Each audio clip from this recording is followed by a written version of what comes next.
Muito boa noite e muito bem-vindos. Com o Horizonte nas presidenciais do dia 18 de janeiro é a noite do Frente a Frente entre António Filipe e Catarina Martins na RTP1, RTP Notícias e RTP Internacional. Muito boa noite aos dois e muito bem-vindos. Dito o sorteio, começa o debate António Filipe, terminará Catarina Martins.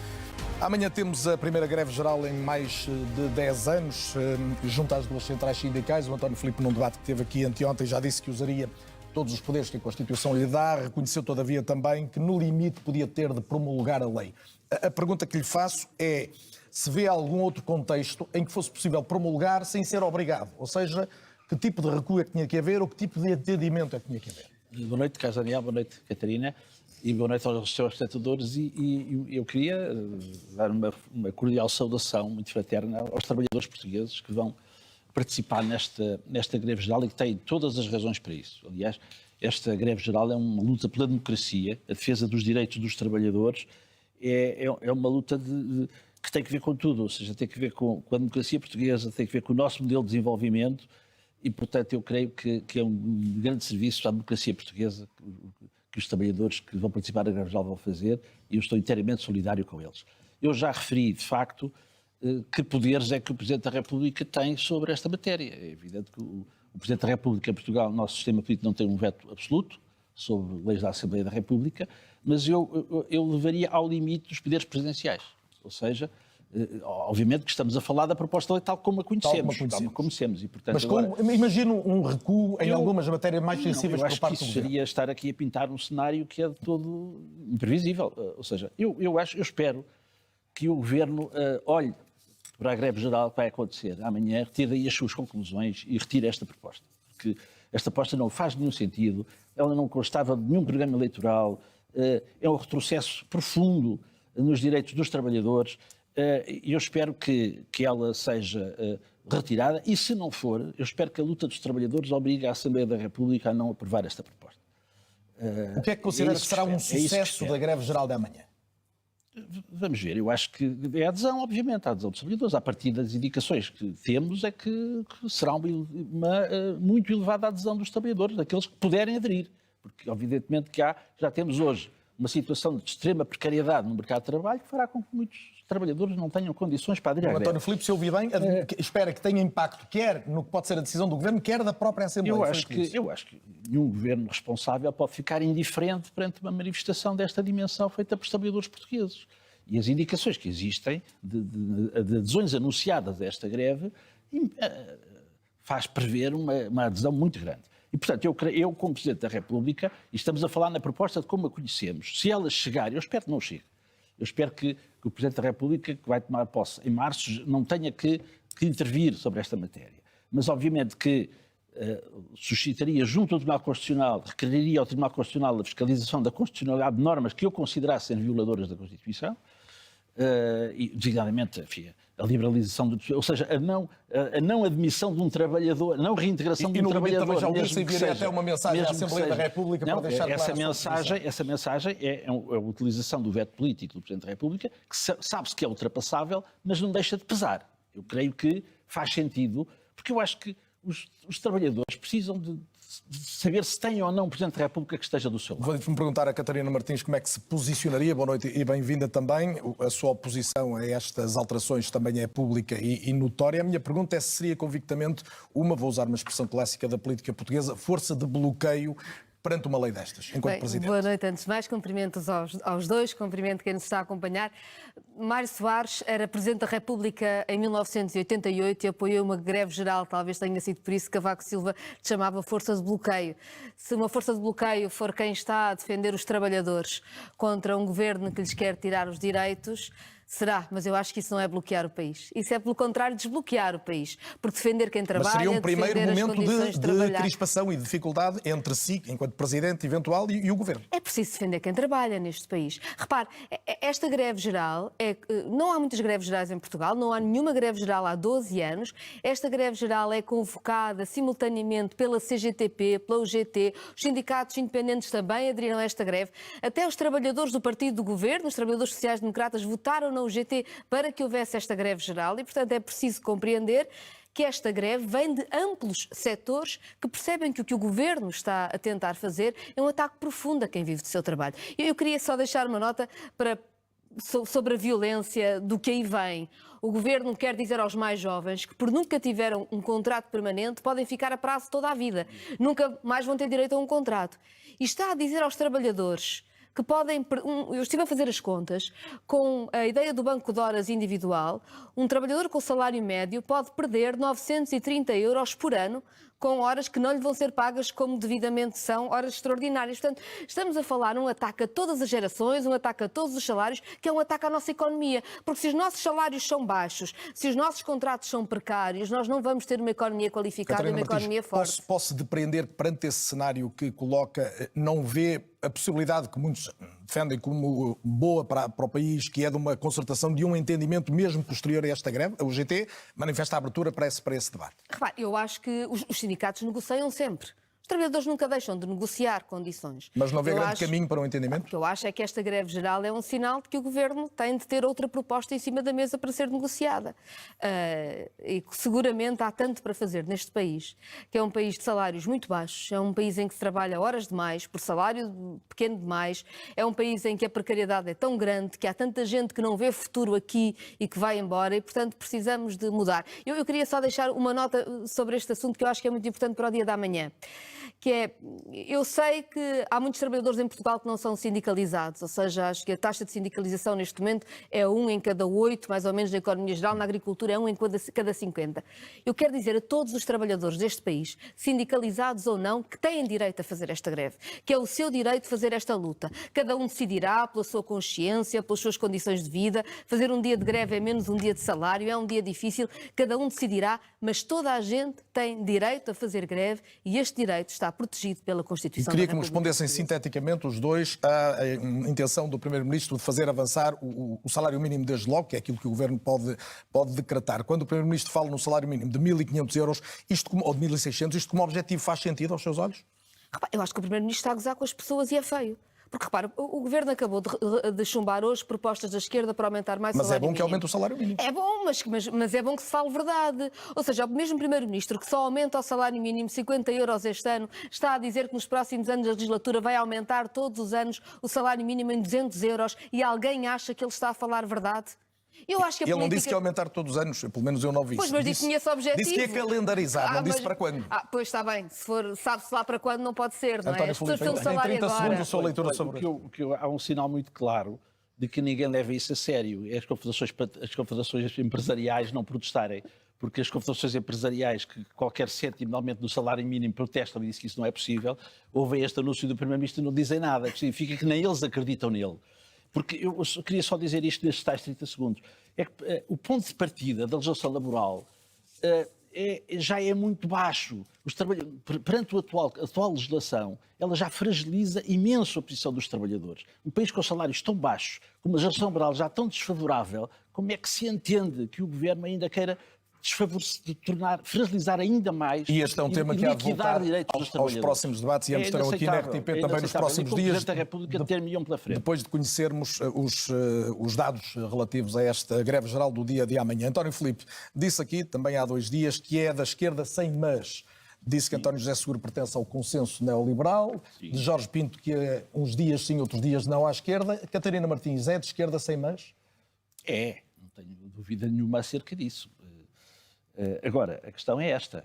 Eu, quando avancei com a minha candidatura, não havia candidaturas à esquerda. E, portanto, eu considerei que António José Seguro fazia parte daquilo que chamei o consenso neoliberal, que é responsável pela situação que o nosso país vive, pela governação ao longo das últimas décadas. E de facto, não havia... Depois de António José Seguro ter avançado com a sua candidatura, era uma evidência que iria ser o candidato oficial do Partido Socialista. E, portanto, qualquer ideia de que pudesse haver... eu já usei aqui essa formulação, um Messias que descesse à terra, capaz de congregar todas as forças democráticas de esquerda e ganhar a primeira volta, era uma miragem, não existia, como aliás não existe. E eu tinha duas possibilidades, ou ficávamos à espera, eu já usei aqui, disse ao Jorge Pinto, que isso era como ficar à espera do comboio na paragem do autocarro. E eu não fiz isso. E, portanto, avancei com uma candidatura com a convicção, com a consciência de que seria uma candidatura capaz de agregar essas vontades de pessoas que se identificam com a Constituição. A vontade de Catarina Martins, a sua adversária? Naturalmente, com toda a legitimidade, apresentou a sua candidatura. A legitimidade Mas quando diz eu apareci jurídica... primeiro, está a sugerir que podia ter protagonizado uma candidatura mais... Isso é um dado de facto e o objetivo era esse. Não havia uma candidatura de esquerda e passou a haver. Com toda a legitimidade, houve outras candidaturas. Martins, toda a legitimidade, não só jurídica, constitucional, mas política para se candidatar e não critico que as pessoas se candidatem. Agora, o que eu quero dizer é que eu não critico. Agora, que a candidatura não favorece a convergência, isso é um dado objetivo. E podia ter favorecido porque surgiu em segundo lugar. Aceita esta leitura, Catarina Martins? Repare, é verdade, eu acreditei que era possível uma candidatura independente que conseguisse agregar vários espaços partidários até. E só uma candidatura independente é que o conseguiria fazer. António Filipe achou que isso não seria possível ou não quis esse caminho. Independente quer dizer que não emergisse dos partidos, mas os senhores candidatam-se por vontade individual. Sim, claro, mas todos sabemos que uma candidatura independente, como na altura se falava de Sampaio da Nova e que eu apoiei, seria um outro cenário. Esse cenário não aconteceu, ninguém faz convergência consigo próprio, a convergência não é feita assim, é feita de uma outra forma e eu apresento-me sobretudo para falar para um país que precisa, que se fale muito das questões da habitação, do salário, do acesso à saúde e apresento-me, falo por mim, sabendo que tenho apoios e agradeço-os muito para lá da minha área política de origem, mas sobretudo com o apoio de tanta gente que acredita que se pode viver melhor em Portugal e que tem uma visão de esquerda e que tem também uma visão de uma série de avanços civilizacionais que para mim são importantes, de que se fez a minha vida e cá estou eu. Mas deixe-me ainda retomar só esta questão mais política no sentido literal. Segundo as sondagens, ou estão todas erradas, ou nem a Catarina Martins nem o António Filipe têm a hipótese de ir à segunda volta. Eu pergunto se já se imaginou a ter de sugerir o voto em Marcos Mendes ou em Gouveia e Melo. Imagino que custará menos um pouco em António José Seguro para evitar que André Ventura seja presidente? Eu acho que essa é uma falsa questão. Nós estamos na primeira volta e na primeira volta temos que debater. Por exemplo, eu lembro-me que Maria de Belém tinha 20% em sondagens e acabou com 5%. E assim como uma candidatura pode ir para baixo, também pode ir para cima. Não sabemos. Vamos à campanha. Vamos discutir ideias. Vamos pensar que país é que queremos, como é que dialogamos, se fazemos ou não fazemos pontes. O que é que nós queremos construir para Portugal e em que é que a magistratura de um presidente e de uma presidente da República pode fazer para mudar o país? Já vamos às diferenças entre vocês, mas António Filipe, para si é indiferente que seja Gouveia Melo, Marcos Mendes ou António José Seguro? Eu acho que nós não pido cenários de segunda volta sem disputar a primeira. Eu acho que cada eleitor é dono do seu voto, os eleitores é que vão decidir quem é que há de ir à segunda volta. E eu apresento-me com convicção de lutar pelo resultado nestas eleições. E, portanto, estamos na primeira volta. O que é mais distintivo na sua candidatura, desde logo em relação a Catarina Martins, e não vamos falar ainda da Europa e do mundo, exatamente. Em relação ao projeto que quer para Portugal e ao exercício dos poderes presidenciais? Eu diria 4 pontos rapidamente. Primeiro, a centralidade aos trabalhadores e ao trabalho. O respeito por quem trabalha. Não podemos continuar a ser um país de baixos salários em que os trabalhadores não usufruem da riqueza que criam com o seu trabalho. Segundo, uma esquerda sem meios nem membros, como há pouco disse, e que enfrenta o poder económico, que não se conforme com o domínio do poder económico sobre o poder político democrático, que é aquilo a que temos vindo a assistir em consequência, enfim, do domínio do tal consenso neoliberal.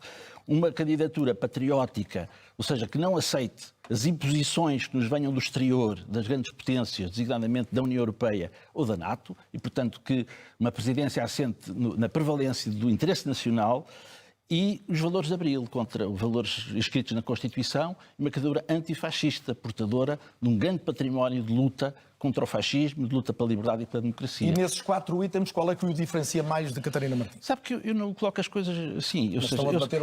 Exato, mas eu acho que uma candidatura, eu creio que certamente que a Catarina Martins compartilhará comigo muito disto, talvez em matéria de União Europeia tenhamos alguma diferença, mas lá iremos, mas eu creio que uma candidatura deve valer por si, ou seja, a minha candidatura eu creio que cada um, e por isso é que quando se fala de quem é que deve desistir a favor de quem, eu não me passaria para a cabeça apelar à desistência de ninguém. Eu acho que uma candidatura tem de valer por si, por aquilo que vale, por aquilo que apresenta perante os portugueses. E porquê é que vale a sua candidatura, Catarina Martins? Eu acho que nós precisamos mesmo de uma Presidente da República que fale menos dos jogos partidários e que fale mais das necessidades do país. Eu não aceito que tenhamos notícias como temos tido, por exemplo, na saúde, e em que vejamos, por exemplo, como não só o que está a acontecer com a obstetrícia e as mulheres que, enfim, literalmente estão a ter filhos na estrada, mas também o que está a acontecer com as pessoas mais velhas, que são muito abandonadas, que não têm respostas de apoio no envelhecimento e que esse não seja o tema central das nossas vidas. Tem de ser. Nós temos de ter uma já não é coordenadora do Bloco candidata às gerações. legislativas. Enquanto Presidente, o que é que pode fazer a propósito desses temas e o que é que sugere no concreto? Eu sugiro mesmo que uma Presidente da República ponha esses temas na agenda. O que eu digo é que nós temos tido um Presidente da República que tem sido muito presente, digamos assim, no debate da estratégia partidária e no debate até do arranjo parlamentar. A forma como, aliás, dissolveu a Assembleia da República mais do que uma vez foi prova dessa forma de entender a política. Eu acho que nós vivemos um momento em que é preciso uma Presidente da República que diga: há aqui um problema e nós precisamos estar todos a falar disto e centrados nisto. Eu não aceito que as pessoas mais velhas neste país tenham medo de precisar de apoio e que não o têm. Quando eu vejo notícias como a de hoje, de alguém que sai de um hospital, que ninguém sabe onde está, e há uma tragédia destas, eu pergunto-me como é que nós estamos a responder às pessoas. Há muita gente abandonada neste país. E eu acho que uma Presidente da República tem de ser a voz de quem se sente abandonado. Tem de ser capaz de falar para esse país que está abandonado, para obrigar a que haja respostas e que se combata mesmo o abandono. Porque uma democracia é solidariedade.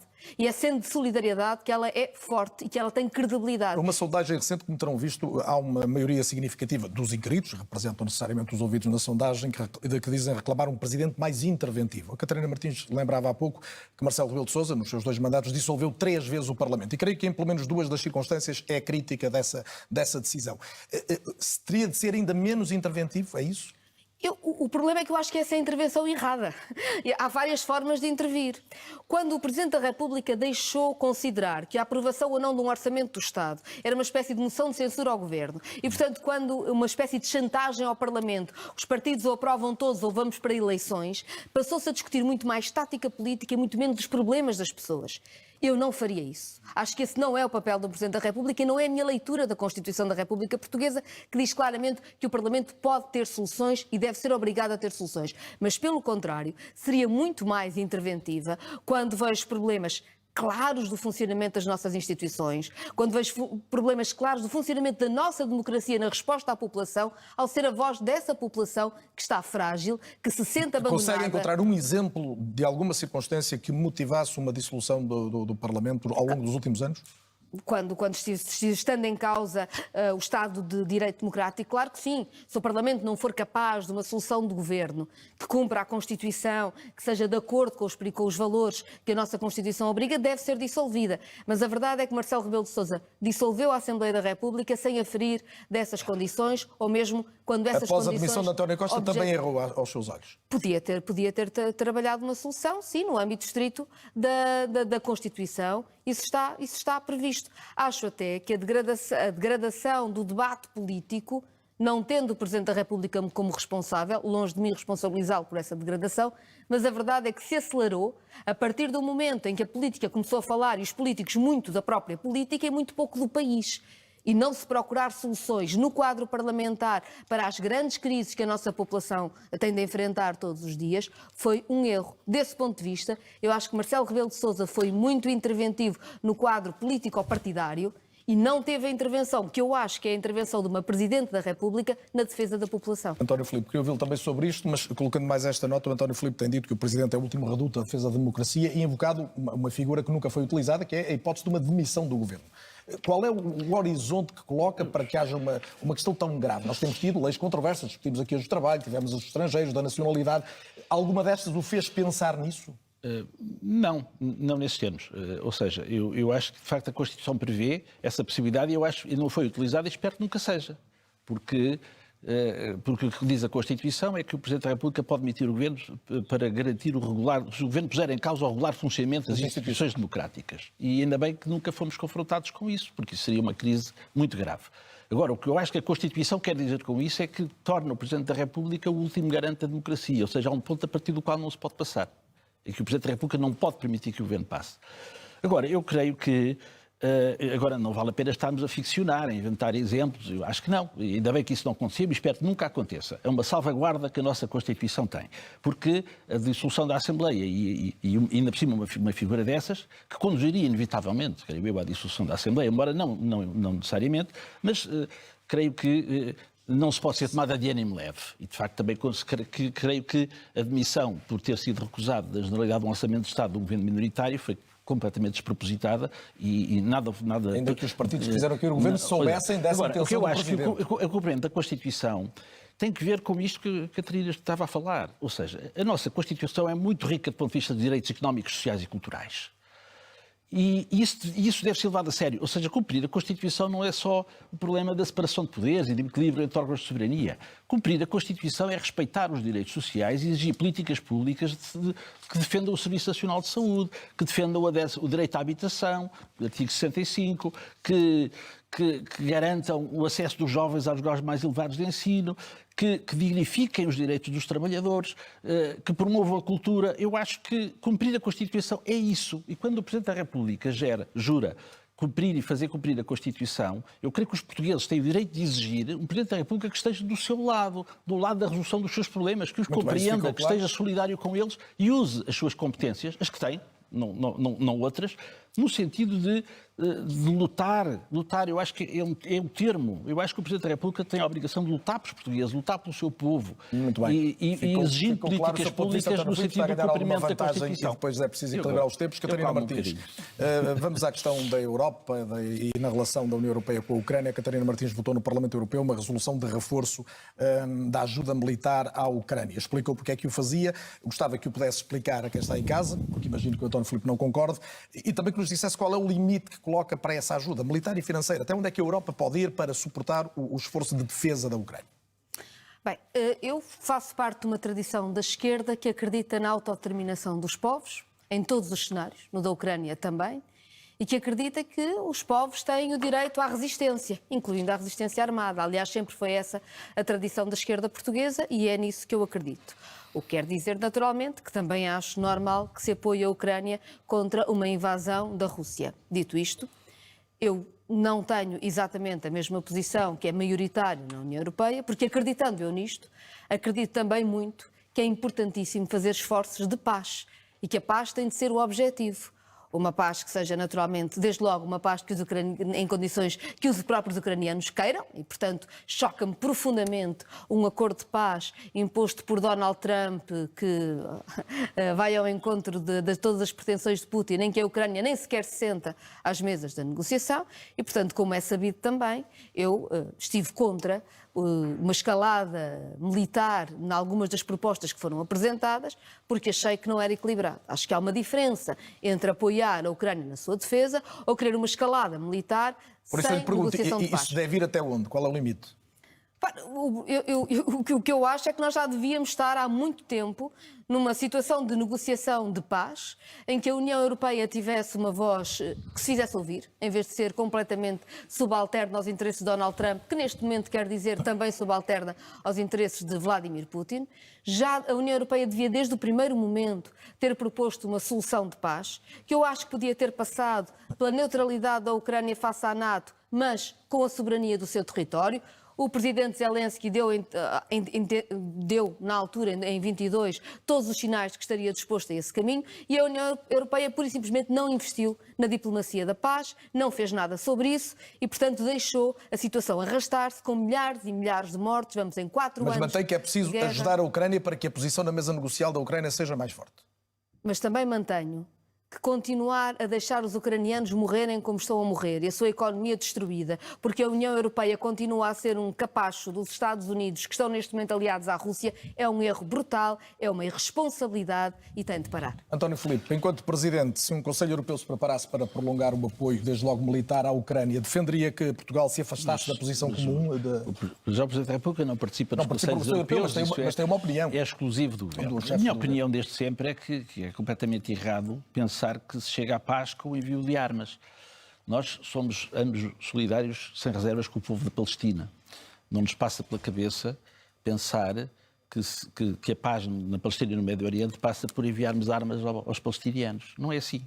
E relativamente à Ucrânia, todas as oportunidades para, desde 2014, para haver uma solução de paz deviam ter sido aproveitadas e não foram. Em 2022, quando houve a possibilidade de chegar à paz em conversações de Istambul, que foram sabotadas pelo Sr. Boris Johnson, enfim, a União Europeia estava numa linha que o que era preciso era armar a Ucrânia e que morresse até o último ucraniano, que era preciso era derrotar a Rússia. Eu sempre disse que isso era uma opção completamente errada. A Europa devia ter-se empenhado sempre numa solução de paz, ou seja, a guerra devia ter sido evitada, não foi.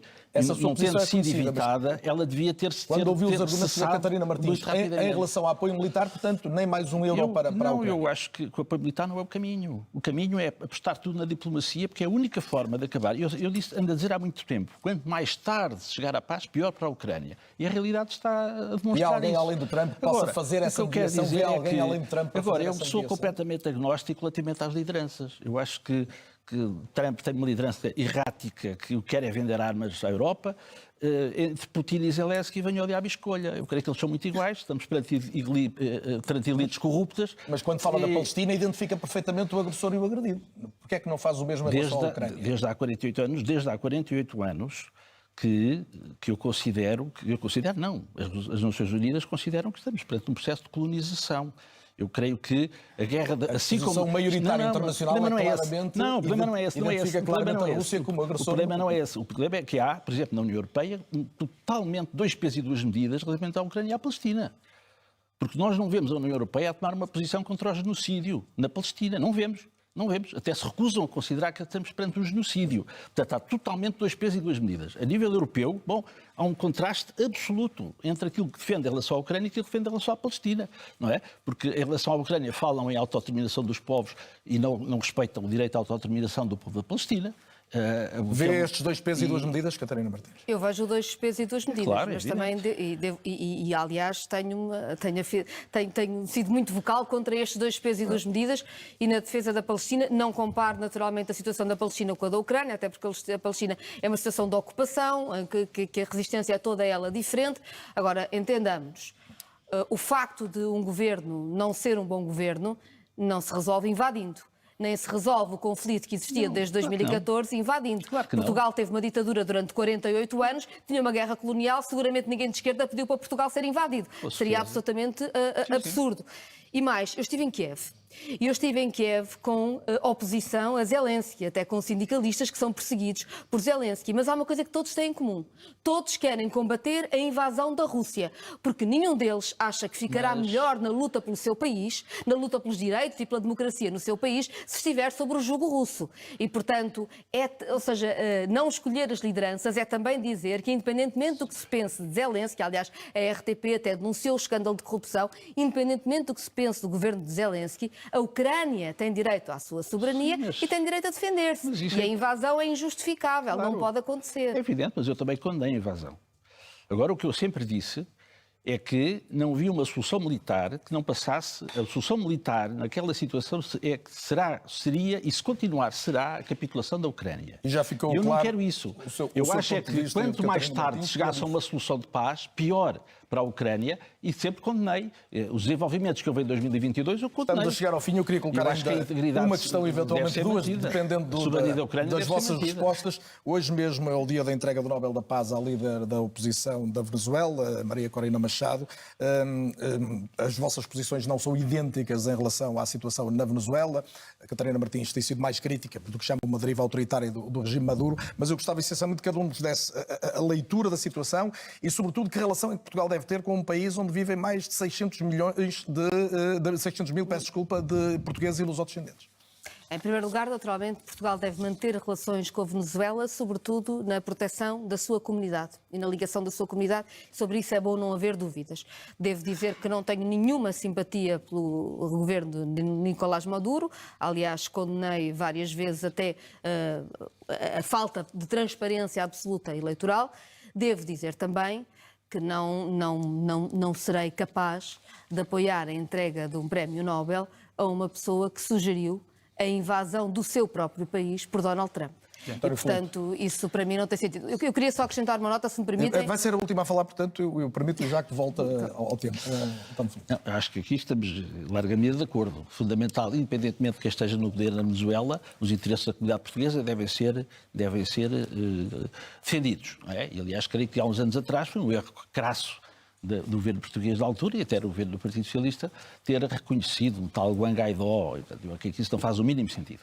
Agora, creio que relativamente a Corina Machado estamos de acordo. Uma pessoa que os primeiros telefonemas que fez depois de receber o Nobel da Paz foi telefonar a Trump e a Netanyahu, está tudo dito. E, aliás, está tudo dito e a acrescentar a Catarina Martins. O Comitê Nobel boicotou. Eu ia acrescentar que eu fui uma das subscritoras da proposta de que o Prémio Nobel fosse entregue a Francesca Albanese, a relatora especial da ONU para a Palestina, e é uma pena que se tenha escolhido não dar essa indicação.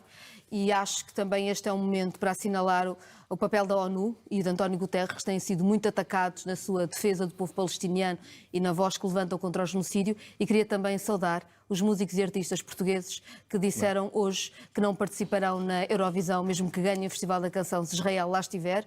Lembrar que a Rússia, quando invadiu a Ucrânia, foi retirada da Eurovisão e pedir à RTP para reavaliar a sua posição. Tenho ainda mais um minuto para cada um, já ultrapassando ligeiramente o tempo, mas há um tema que eu gostava de trazer, até porque não foi trazido seguramente ainda a nenhum destes debates.